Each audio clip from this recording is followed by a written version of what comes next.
ఏదైతే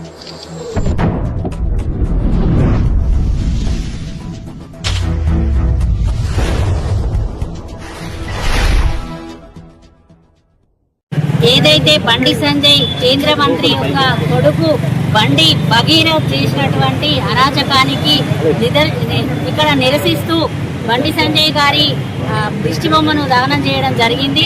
అయితే ఎన్నో మాట్లాడతారు. ఒక చిన్న ఉదాహరణ చూపిస్తా మీకు. ఇప్పుడు బాగా అన్ని విషయాలలో స్పందిస్తూ మాట్లాడే బండి సంజయ్ గారు మరి ఎందుకు ఇట్లా మాట్లాడుతున్నారో అర్థం కావట్లేదు. ఒకసారి ఇది చూడండి మీరు. బండి సంజయ్ గారు అన్ని మాట్లాడతారు కదా ప్రతి విషయంలో. ఇది అది జరిగినప్పుడు, కేసు జరిగినప్పుడు వీళ్ళు పట్టించుకోలేదు, వాళ్ళు పట్టించుకోలేదు అని మాట్లాడతారు కదా. మరి ఒక దానికి మీరు కనీస బాధ్యత వహించి తప్పకుండా నైతిక బాధ్యత తీసుకొని మీరు రాజీనామా చేయాలి.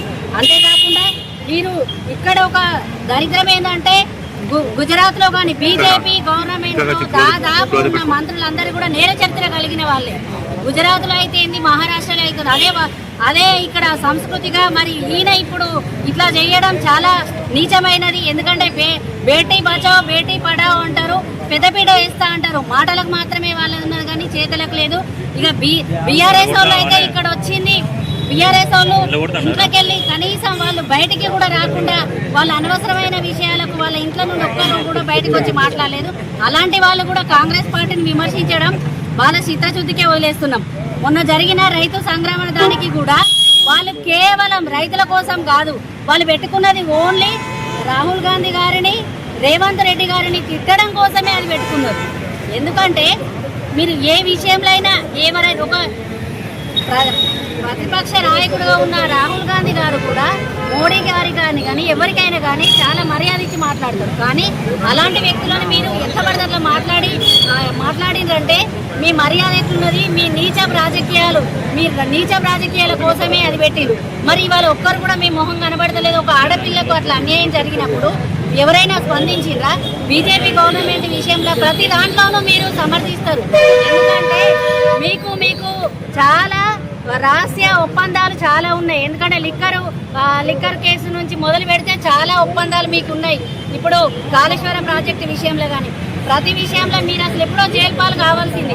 మిమ్మల్ని అండగా ఉండి కాపాడేది ఎవరంటే బీజేపీ గవర్నమెంట్. కాబట్టి మీరు దానికి అగెనిస్ట్గా ఎప్పుడు మాట్లాడరు.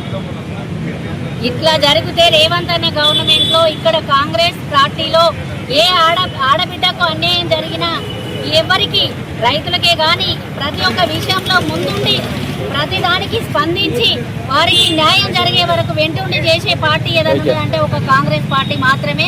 అందుకే ఈ రోజు రాష్ట్ర అధ్యక్షురాలు మరియు ఇక్కడ జిల్లా నుండి ఇక్కడ చేయడం జరిగింది. ఇది ఇంతేకాకుండా వాళ్ళు ఇప్పటికైనా ఫస్ట్ నైతిక బాధ్యత కొడుకు చేసిన దానికి ఏదన్నా పార్టీలో ఎవరైనా మిస్టేక్ చేస్తే పార్టీ అధ్యక్షుడు రాజీనామా చేయాలంటారు. లేకపోతే హోంశాఖ వాళ్ళు వీళ్ళు స్పందించలే అంటారు. వాళ్ళు స్పందించలే